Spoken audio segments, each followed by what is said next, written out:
Okay, so we will start with Refuge and Bodhichitta, and then we will go directly into an analytical compassion meditation, just a short one, to see how you go with analytical meditation. Okay? So, Refuge and Bodhichitta, if you're in the mood, and otherwise just set your motivation in your own way.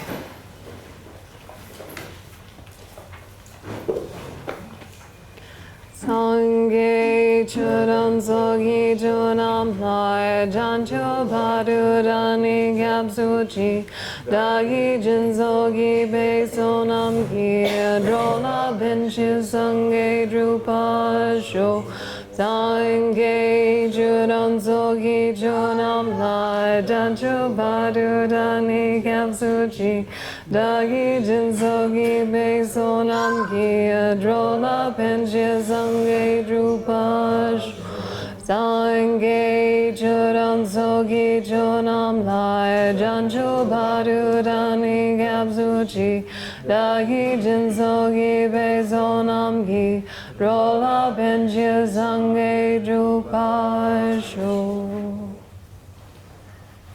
And allowing the motivation to sink in.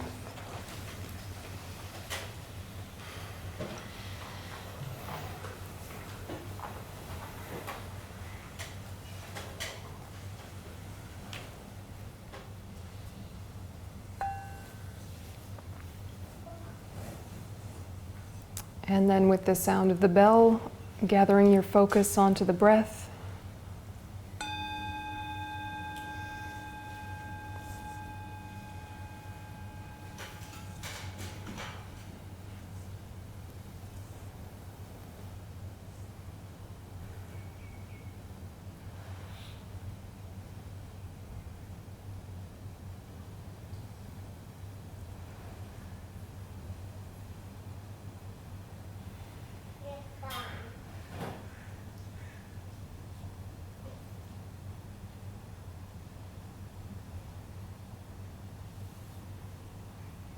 And watching the breath with the intention to steady and calm the mind, not needing to bring in a tight focus at this point.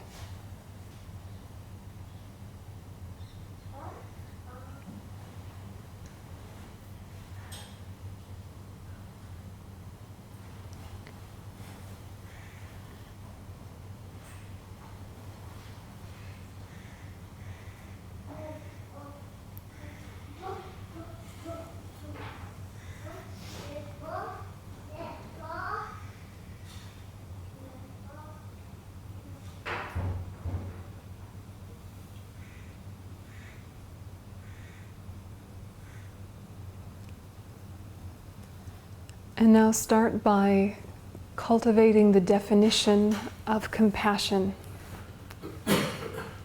And start with words. Compassion is the wish to free others from suffering.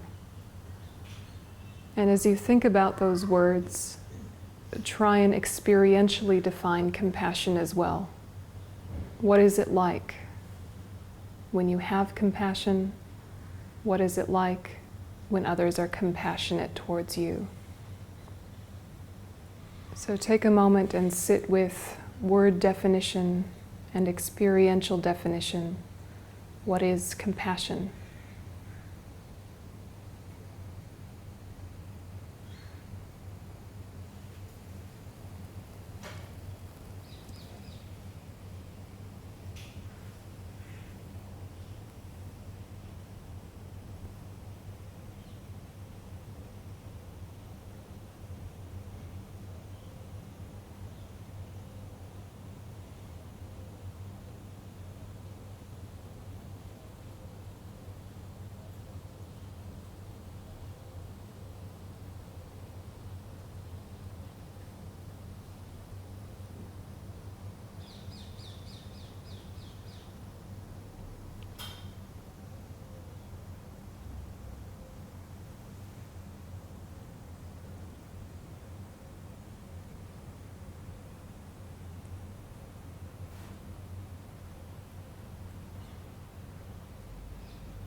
When someone is being compassionate towards you, it might feel like being understood or being respected or any number of things. When you have compassion for others, it might feel like empathy or openness. Just explore what is it like, both sides of this experience.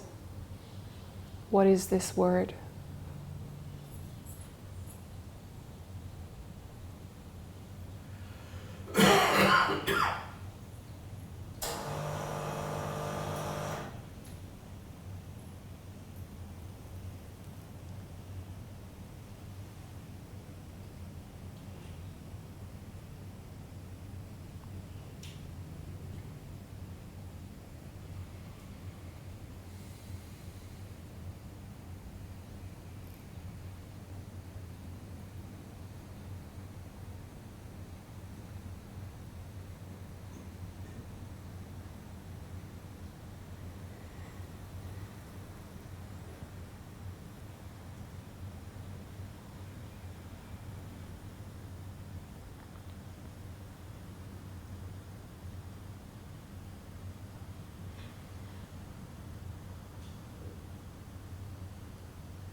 And now investigate what happens to you when you lose compassion for others, when you stop caring about their welfare.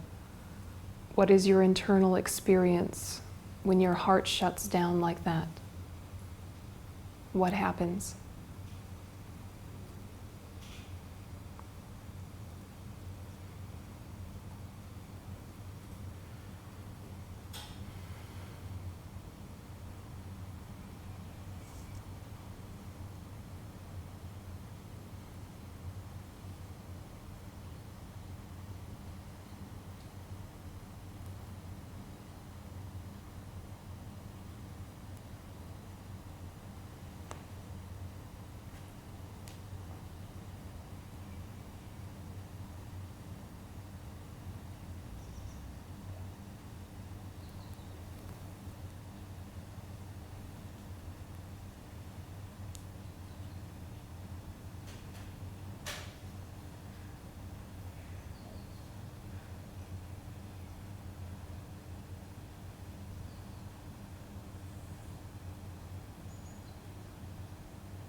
Use your memories without getting lost in them.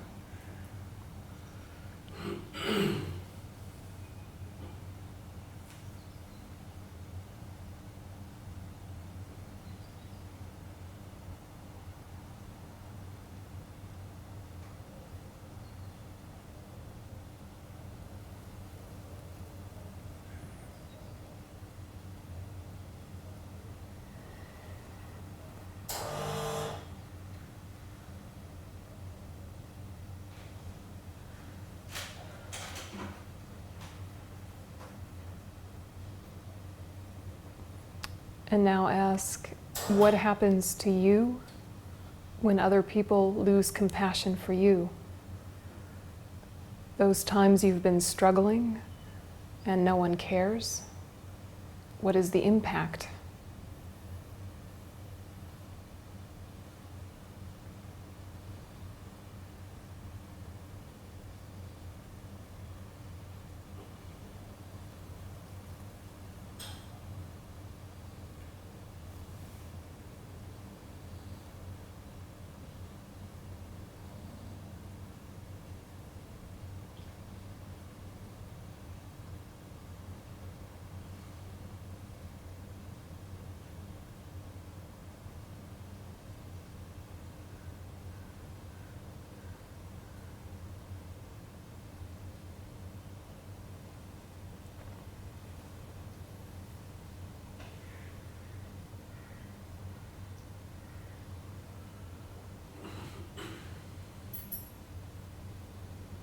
And then shift over and investigate what happens when there is compassion. When you are feeling very compassionate towards the suffering of another, what is your experience of that? What happens?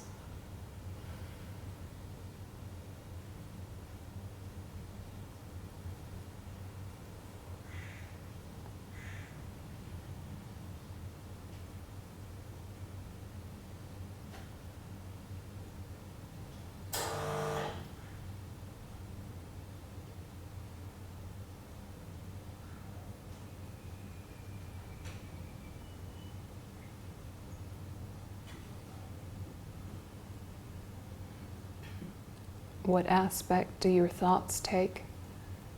What is your physical experience like when you're seeing suffering and wishing others well, wishing them relief?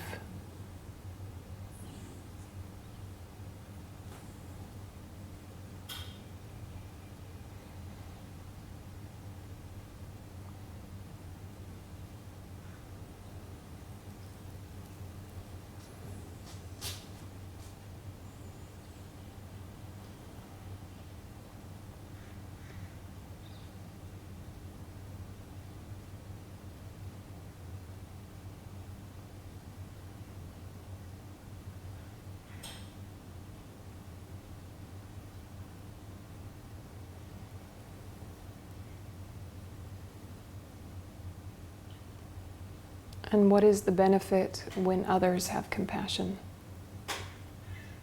The experience of that when it's directed towards you or directed towards those you care about. What happens?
And then see if you can land authentically on the conclusion, may all living beings be free from suffering and the causes of suffering.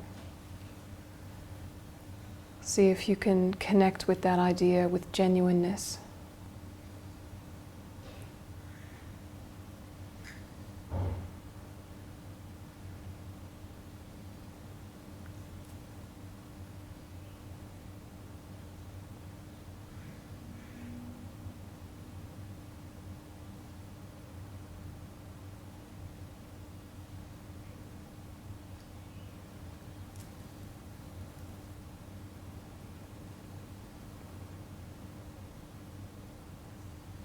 And dedicate this practice that all living beings be able to develop compassion to its utmost extent in the deepest way.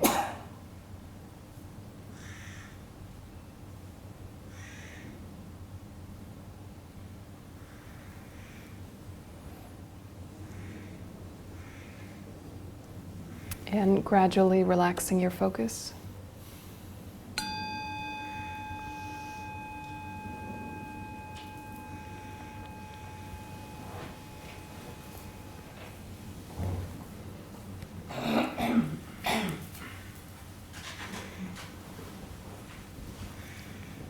Okay, so that was 15 minutes.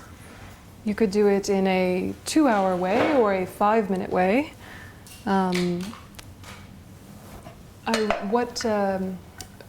What thoughts came clear and interesting, and what thoughts sort of felt vague and difficult?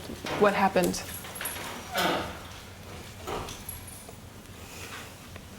Any interesting thoughts? Yeah. I will answer, but maybe if you let me, I would like to ask first a question. Sure. Concerning this. We have done now meditation on compassion. Mm-hmm. If I understand until now, a pointed meditation on the breath is concentrating on the breath. Mm-hmm. Now you suggest we do meditation on a subject, to contemplate about something. Mm-hmm. I was asking myself, what is the difference between meditating on compassion or just thinking, drinking coffee with a friend and thinking or discussing on it? Yeah. So I would like to tell you the answer, and I would like to understand if I understood well. Yeah, sure. What you say to us is, look, I suggest that instead of drinking coffee or thinking for yourself about compassion, try to use the same technique like in breathing, namely to concentrate. And every time a thought comes, let it go, free it to fly. Do the same thing when you do meditation on compassion. Namely, I am giving you question and guideline during this 15 minutes. Try to be concentrated. The word is concentrated on this item, subject, points that I'm giving to you. Yeah. Because along these 15 minutes, what I found out is that it's very difficult for me to concentrate on compassion. I started something, but then I had many dreams and blah, blah, blah, blah, blah, blah, blah. So I was saying to myself, no, what she wants is for you to learn to concentrate, take yourself for a conversation, thinking only about compassion. Namely, if you have any association of picture, imagination, blah, blah, blah, blah, blah, let them fly and do compassion. Yep. Did I understand you well? Perfect. Perfect. Do small. Perfect. Yep, exactly. This was an analytical. So I want to tell you that I failed. That's okay. At least you know what you're doing. The only one, all the rest. I don't know, nobody asked questions. I said about good. But you know the process. This is my main intention, so I feel happy. But this is analytical meditation. About Yeah. compassion. Okay, but so when you are not present, who is going to take to me or to refer me to these anchors on the way? It's true. So what you're going to try and do is to learn the structures that a meditation teacher teaches you well enough that you can self-lead. But up until that point, just put on a recording, you know. Recording? Use a recording. The book How to Meditate. Use the book How to The Meditate. book How to Meditate. Recording, הקלטה. Yeah, I know what recording is. I look idiot. The book How to Meditate, you got it today? No, I'll take it and photostat it. So you can read it and you can meditate on yourself, with yourself. This is for me. What about Well- the people who don't take the book? All of us. Okay, so I refer you to the great treatise on the stages of the path to enlightenment by Lama Tsongkhapa, aka the Lamrim Chenmo. This is the advanced version of all your best analytical meditations. The back of the book, it's 3 volumes. They have outlines of every topic in the stages of the path. Right? 3 volumes, right? So that will just really sort you, right? But if you're not in the mood, just get How to Meditate by Kathleen MacDonald, Sangha Kadro. It's So over there, have a look. You brought it. I brought it, have a look, it's excellent. Can I take it and make a photostat? But No. you said it is a PDF today, no? No. But I also sent an analytical meditation outline, When? right? Today? Today? Did you get it? Yeah. So if it hasn't arrived, it will arrive. Yeah. So so anyway, so there's a very basic structure, right? And what you were describing with coffee with your friend is like a preliminary, right? If you'd never thought about compassion before ever, it's not a good idea to meditate on it, right? You'd heard about it, you thought about it, then you talk about it with your friends. That we can consider the contemplation stage, and it's vital, right? So don't ever minimize the importance of having a conversation about these things. It's essential, because otherwise when you get to your meditation cushion, you're like, I don't even know what it is. I can't, never mind trying to focus, never mind trying to organize, I don't even know what I'm doing. What is compassion? You know, and so if you're in the I actually don't know what it is stage, take it a step back and go back to contemplation and discussing. And if you're not even at that stage, take it a step back to study and hearing. You know, no problem, right? And practically speaking, what happens is cycles, right? So you start with a teaching on compassion or a book on compassion that you hear, right? And you study about it and you learn about it. Then you talk about it with your friends and you have a think. With your coffee, minus people, with people, whatever you like. Have a chat, have a think. Then you meditate on it. And when you get used to meditating on it, then you realize where your gaps are, right? You notice these bits I'm doing well, these bits need some work. And then you go back to study, and you go back to contemplation, you go back to meditation. So you do these cycles, right? And each cycle you go deeper and deeper and more integrated with the content. So, so the fact that you weren't able to stay totally focused the whole time is no big deal, right? You're just learning. It's new. But you can do the contemplation, no problem. You've been doing that your whole life, right? And that's vital. So if you couldn't do that, the next step would be impossible. So you're fine. Don't worry. Don't worry. And anyway, there's an outline in your inbox, so not to worry. Okay. So what happened? What did you think of? What does she want? Right. That's a good question. I ask myself this as well. Yeah. You have compassion towards you. Yeah, exactly right. So what else happened? What, did you have any interesting thoughts come or procedural issues? Yes, Suzanne. When you asked us to think about how it feels when somebody has compassion towards you, then it felt like being cared for. Yeah. You know, almost like an infant stage of Yeah. something really caring for you. And then I thought, well, maybe this is attachment, because when you know, if I would like more of that compassion, how does it feel? How would it? And then again, should I get rid of it, since that is kind of attachment, if I'm needy of that instead of producing it myself to myself. I have the feeling that you will be very good at analysis.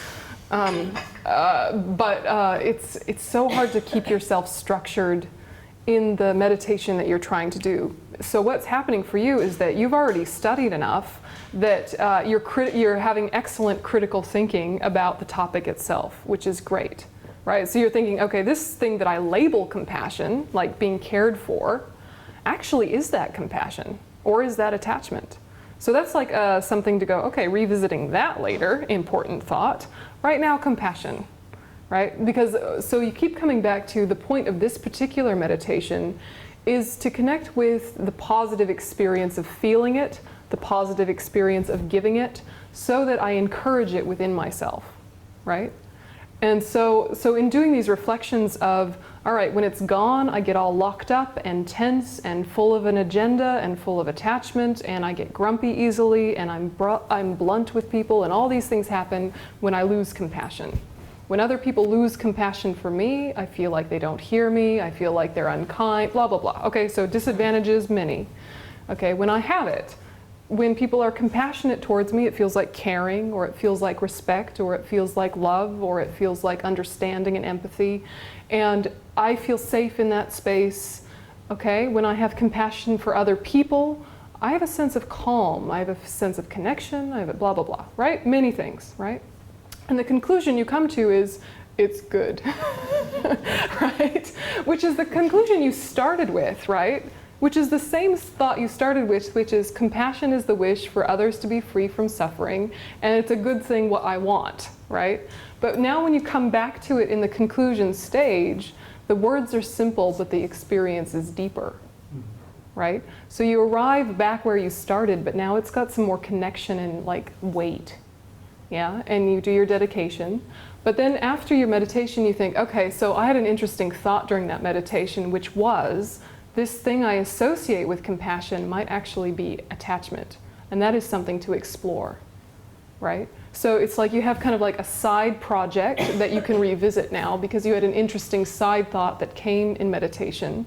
But if you'd totally fallen into, let's look at the nature of attachment, that creates a distraction during your meditation, but is useful afterwards, right? So this is the way, just as you were saying, it's being concentrated, right? So you're thinking about compassion, a million thoughts will occur to you that are unrelated to compassion, but still quite interesting, right? And so what you want to say to yourself is, not now. Yeah, not now. But not never and not bad, just not now. Yeah, I'll come back to that because it's important. So my own teacher recommends if you have a tiny notebook at your meditation cushion, sometimes something will occur to you that's so important it will keep flaring up your whole meditation and take over your meditation unless you address it. But you don't want to cultivate this thing of just free associating randomly all the time, or you'll never get organized, right, or integrated.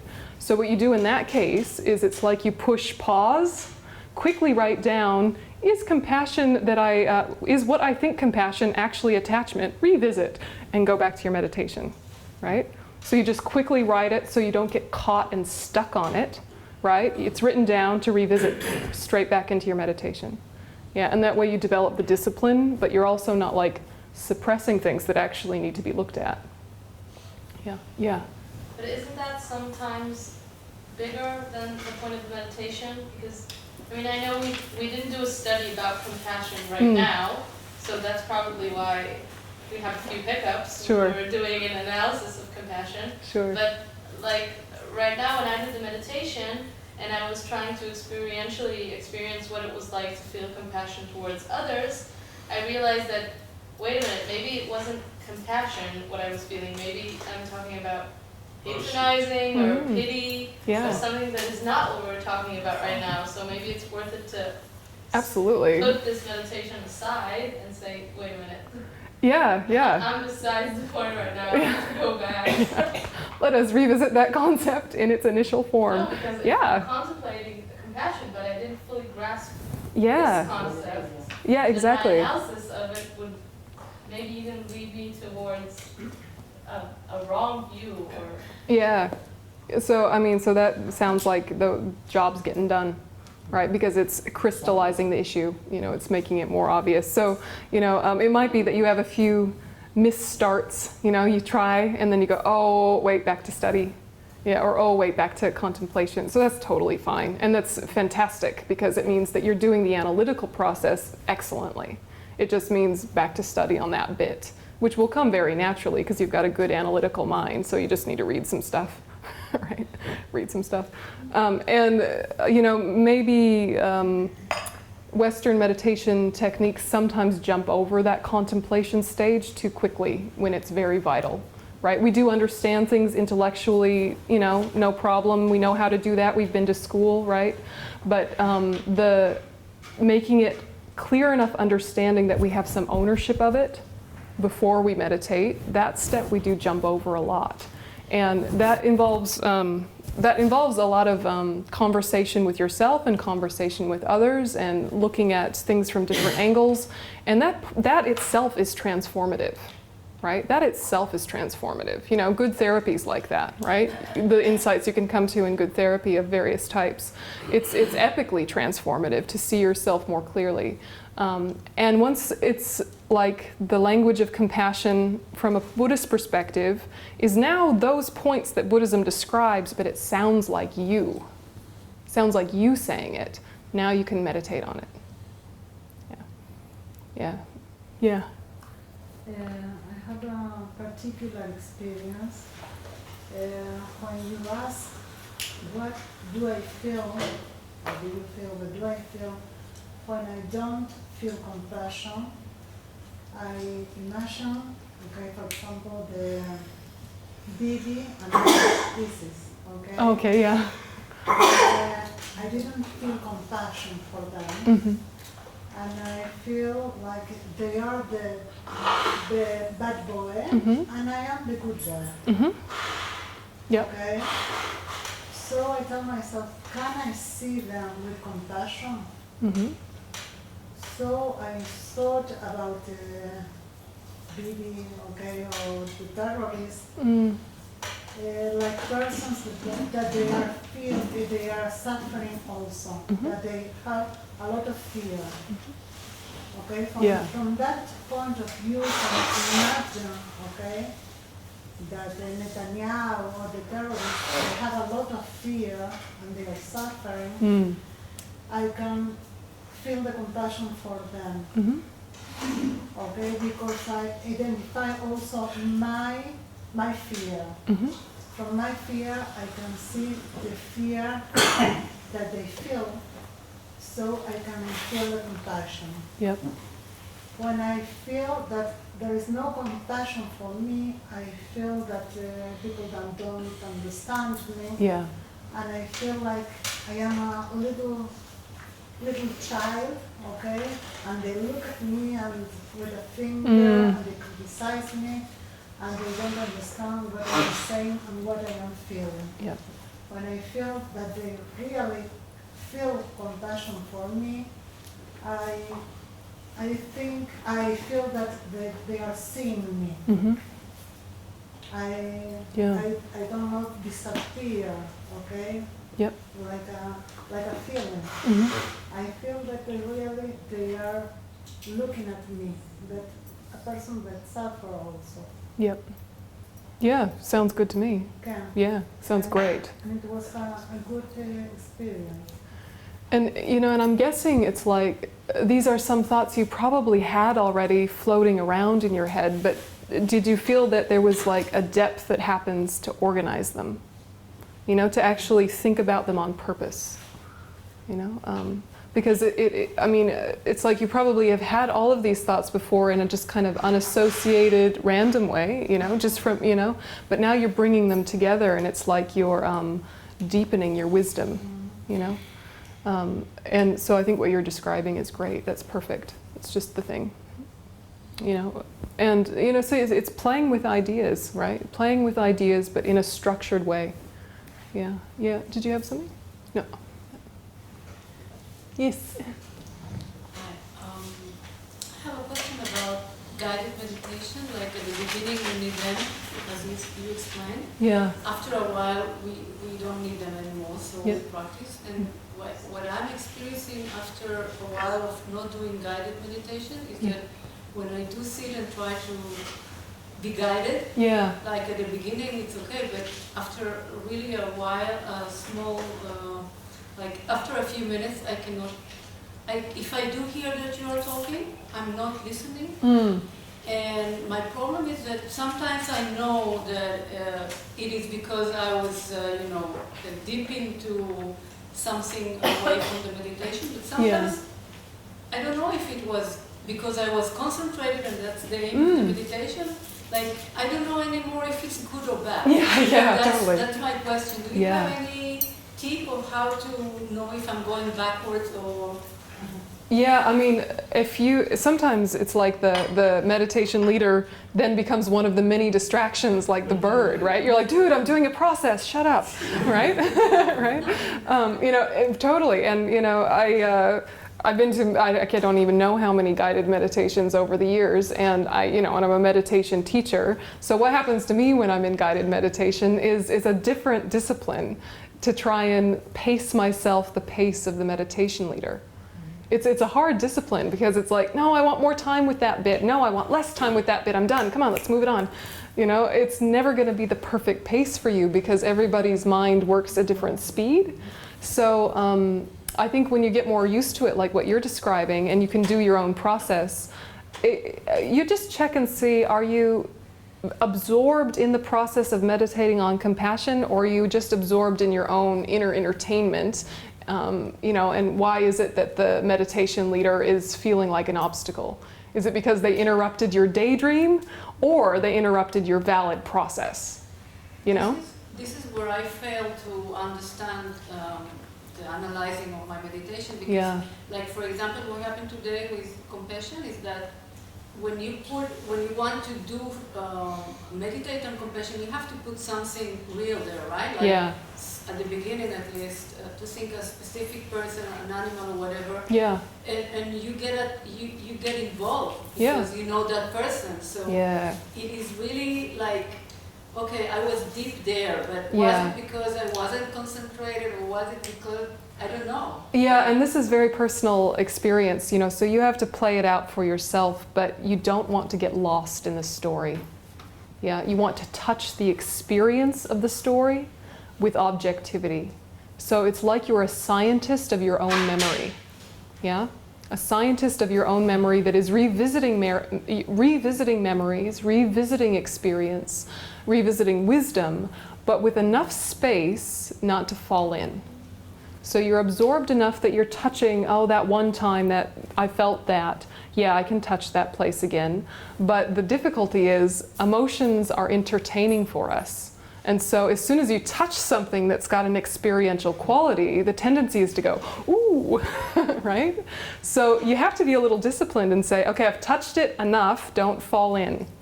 Yeah? Touched during the meditation, right? So like, okay, that's the memory, that's going to be my go-to memory for this meditation. That time I can really touch having felt compassion, that one. That's my guy, right? But don't get lost in the story. Yeah? So you, the edge, the middle way of touching it without falling in, that's something you have to just experiment with yourself, I think, to know, did I go too far or was it just right? Yeah? Yeah, so just keep playing with it. Yeah. But if you feel like your process is going well without the meditation leader, ignore them. They're a bird, you know. They're an itch, just like everything else. You know, if it's happening well, because you know the structure. For me, sometimes it's nice, new discipline, to try to tune into the pace of the meditation leader and just see what happens if I do their pace. Because it's a nice way for me to not get too attached to my own process. Be like, oh, we're moving on? Okay, we're moving on. You know, it's kind of a nice discipline. But some days you're like digging deep, and so just ignore them, yeah? Yeah, up to you. Totally up to you. Did you have something? All right, other thoughts? It was the first time for me to experience this kind of meditation, and as such, as the first time, it was very interesting and satisfying. But I wonder if it wasn't a little too intellectual,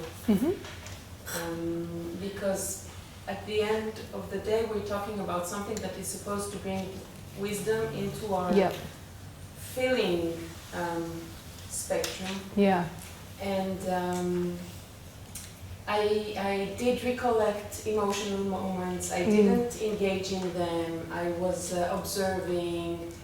At the end of the meditation, I do feel I did understand what you meant by we got to the same conclusion, but this time it was from another level. But during this process, I feel it was very intellectual. I had plenty of urges to write down something because I will forget that when I wake up. And I ask myself, how is this dialogue between feelings and intellect supposed to work in this process? Yeah, that's great. That's a great question. Everybody heard? Yeah. So it's, first of all, we have to look at how do we view emotions and feelings. And how we view emotions and feelings before examination is often we follow them, right, as if they are wisdom. Yeah, we follow feelings and emotions as if they have built-in wisdom, as if they are true, as if their responses are something valid, right? And analytical meditation is not to diminish experience or to invalidate experience, but you want to give some intelligence to your feelings, right? Right now your feelings are not especially smart, right? They could get smarter, right? Like sometimes, you know, you're having a response that is really useful and helpful information, and your reaction is a good thing to know, but we're a little bit childish, right?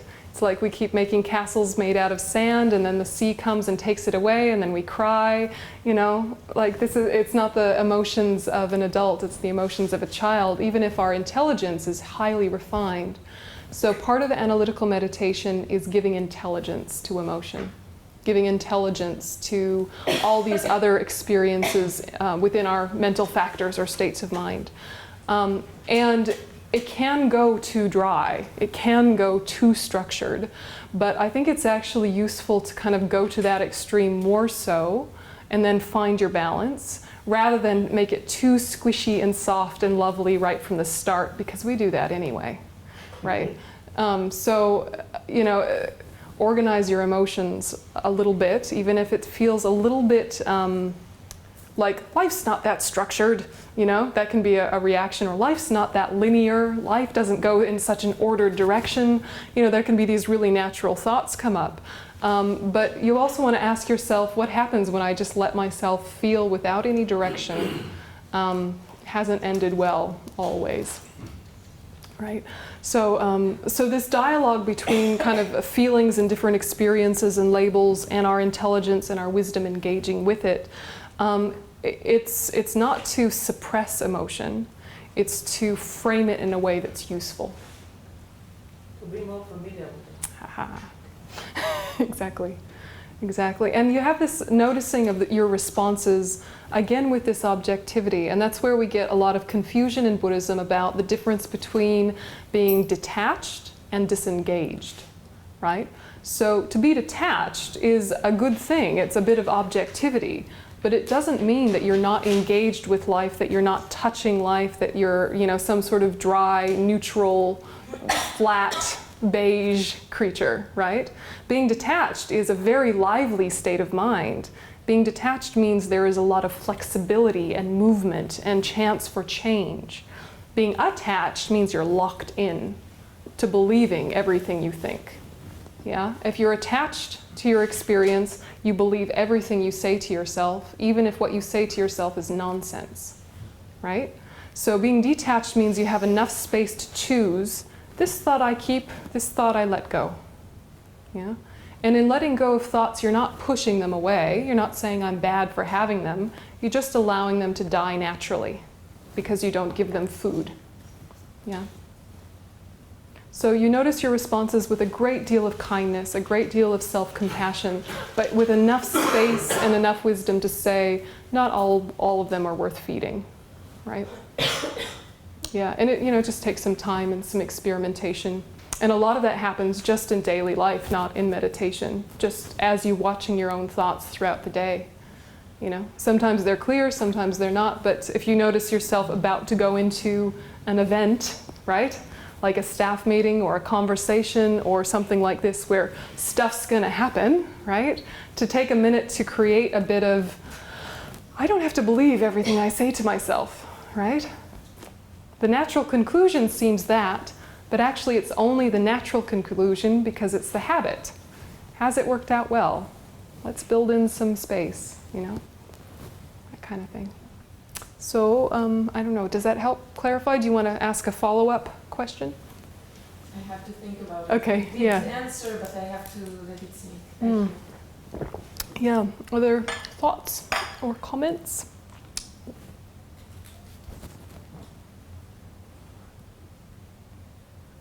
Would you like to learn another one? Too soon? Too soon? You ready for another one? Okay. So this is the module or the course to like touch a lot of the different techniques, and then as the course goes on, you drill more deeply into each type. So this is to try and give you a little taste of the main different types of meditation. So I'll give you quite a few, but probably at home you will just kind of like one the best and try that one. So please don't feel overwhelmed by the amount of types. You know that they exist and then kind of zero in on one that seems to connect with you. Whatever approach works, okay? So what we're going to do now is called 9-round meditation, 9-round breathing. And I'll explain it first before we do it, then we'll do it, then we'll talk about it. So you'll have plenty of time to kind of play with the idea. So 9-round breathing is a really good preliminary practice, but it's also a very nice practice on its own. It's a good stress relief practice as well as a good preventative measure. Okay? So what we're using is a little bit of visualizing, a little bit of breath work, and just a touch of analysis, but not too much. Okay? And the main three things you're working with are preventing or diffusing anger, attachment, and ignorance. These three. So how deep you go with removing those concepts is somewhat dependent on your prior study and your prior reflection. But even without any of that, we know what anger is, right? We know what attachment is, ignorance is, in a general way, yeah? And so this is not an analytical meditation to pull apart these negative states of mind. That is an analytical process you can do on the side. This one is about energy. Right? So like the energy of attachment is like that really hungry mind, you know, that really like, I need it in order to be happy. That mind, you know, that energy. The angry mind is the pushing away mind. Get away, I don't want it, that one. And the ignorance mind is the spacey, not spacious, right? When you're just like a vague blob of what, right? That kind of ignorance, right? That energy. So we're looking at those three types of energy as obstacles to wisdom and obstacles to happiness. So it's nice in the morning before you kind of get all the stress of the day going to just kind of steady yourself, or to do it at the end of the day. Okay, so this is how it goes, is first you want to visualize your internal energy system. And we do the most simple version of this, which is to think of the three channels within the body. So if anyone's ever done Ayurvedic medicine, Chinese medicine, yoga, these kind of things, can you imagine a picture of a nice little meditation guy with all their chakras all nicely lined up? You can see, you know, like outside the acupuncturist door or something, you've got kind of a general chakra lineup picture happening in your head. Yeah, okay. So Buddhists also work with a similar thing. And the idea is that you have three main channels in the body, which are non-physical. And they're about the width of your pinky, yeah, your little pinky finger. And they're flexible and transparent. And one starts here between the eyebrows, and it curves along the front of your spine all the way down and stops a little bit like this many fingers below your belly button, yeah, along the front of your spine. Then the side ones exit here at the nostrils and go up and over and along the side of those two, and then hook in like this. Yeah? They hook in at the bottom of the central channel like that. Okay, so that's the visualization. Okay, and if you like, I can send you a chart. Shall I? Yeah, shall I send you a chart? Okay, so to help you visualize. So imagine that they are, before we even meditate, let's just kind of get it in our head, okay? So I will skip the colors for now, but there are colors you can add. Okay, but we won't do colors yet, it's too much. So you imagine that all of your kind of anger, aversion, pushing away energy is living in the right side. Yeah, and all of your hungry, attachment, clingy energy is living on the left side.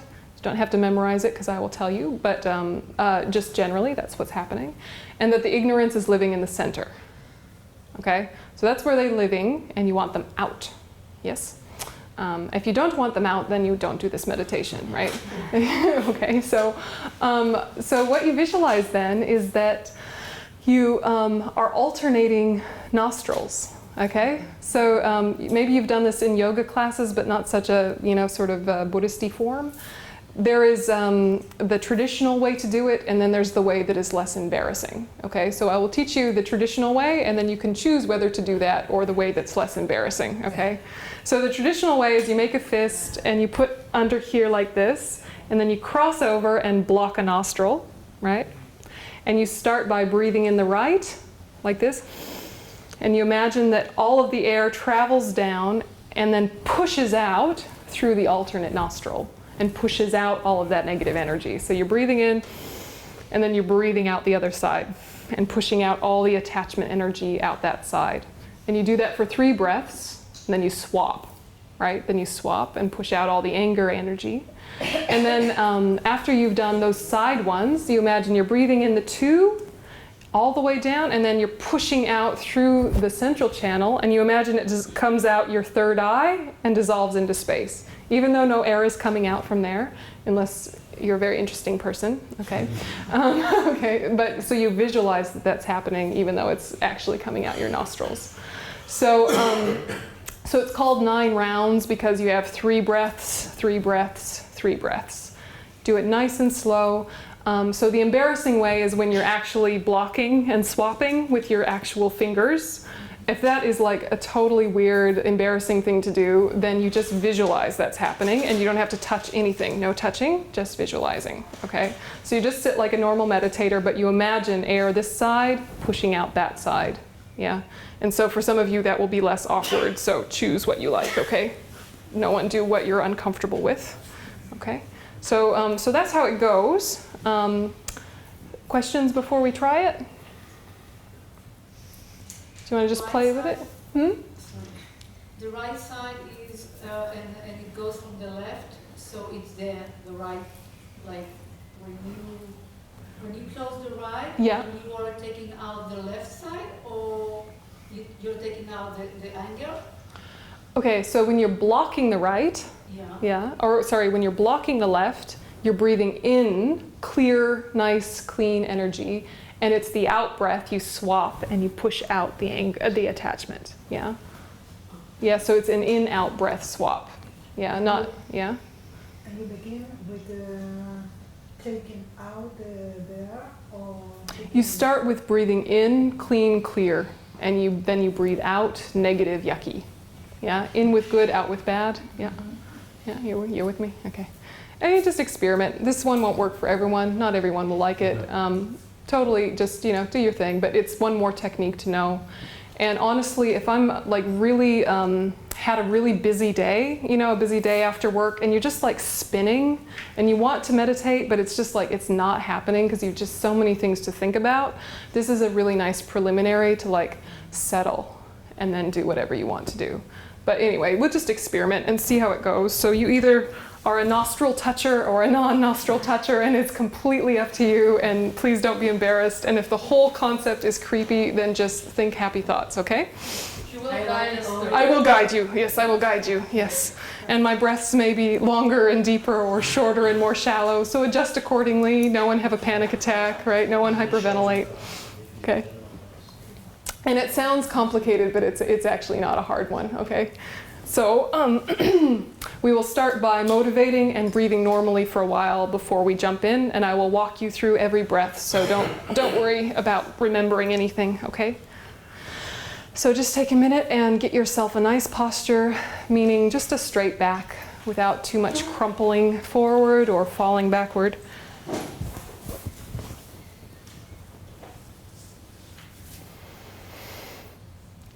And then think to yourself, the reason I'm doing this meditation is to better understand myself and my mind in order to develop, to be of greatest benefit. And you can just put that into your own words. Why are you doing this?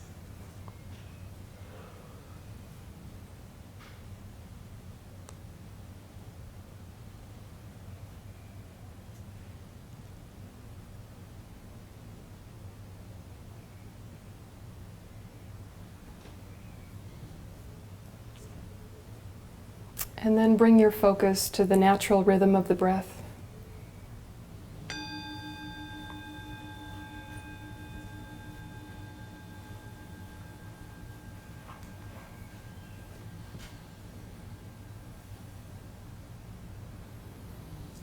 And just watch a few breaths without any particular control.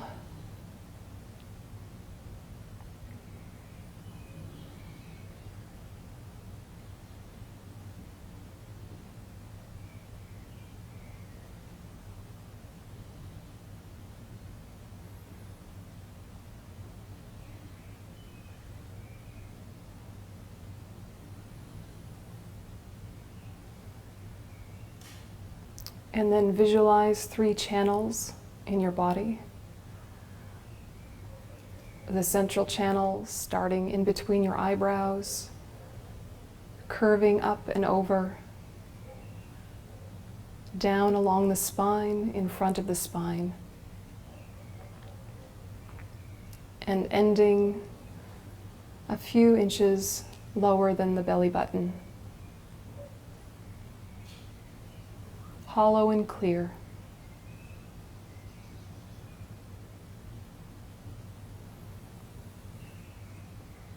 And then visualize the right and left channels on either side, starting with each nostril, going up and over the head, and down along either side of the central channel, and hooking into the central channel. And just have a general impression of that visualization.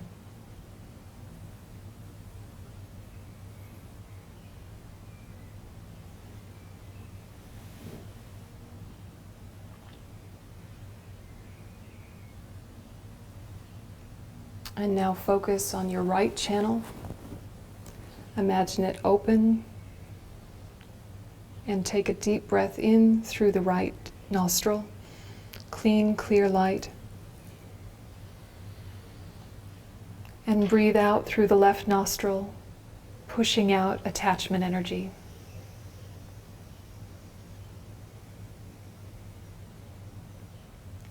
And breathe in through the right nostril, clean, clear. And breathe out through the left, letting go of attachment energy.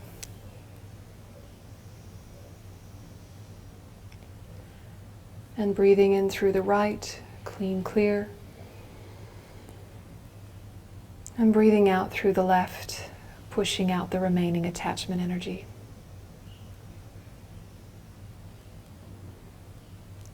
And now visualize the left channel open and clear. And breathe in through the left, clean, clear energy.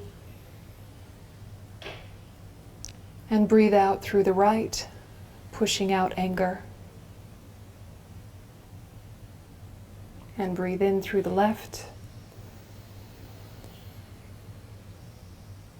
And pushing out anger through the right. And breathing in through the left. And pushing out anger through the right.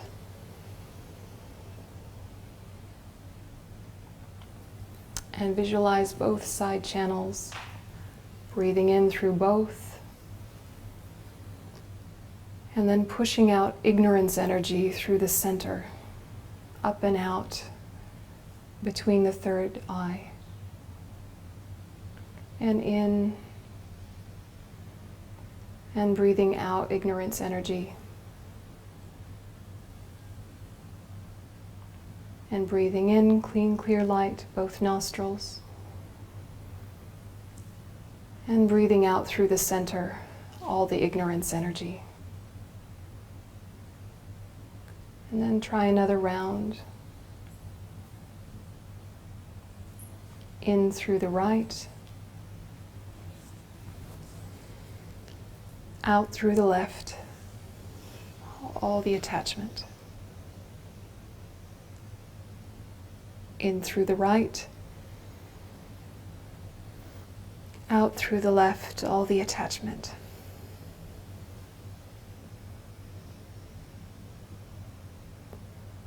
And in through the right, out through the left. Now in through the left.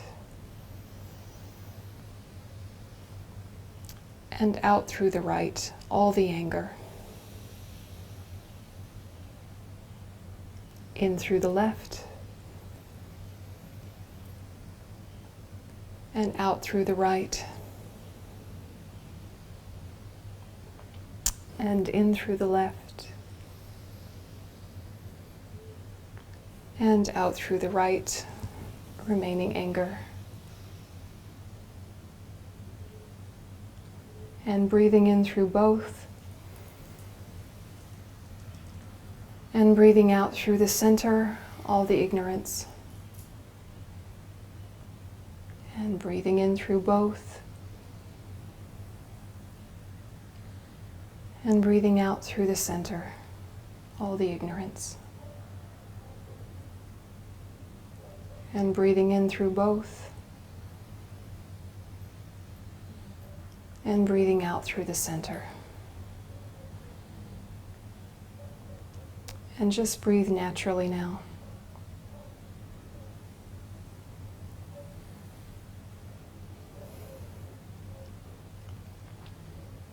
And bring your focus to the natural rhythm of the breath.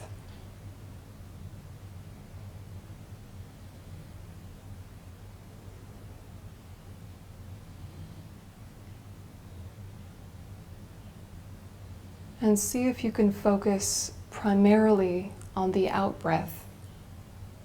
And on the in-breath, see if you can allow space.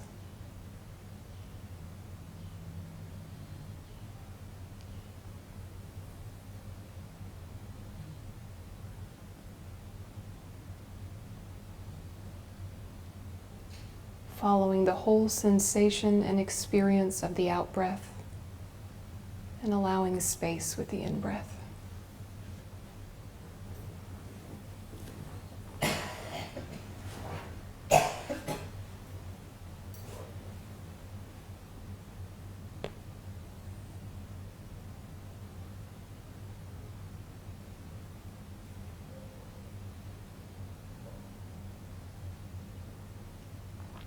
And bring to mind a positive dedication.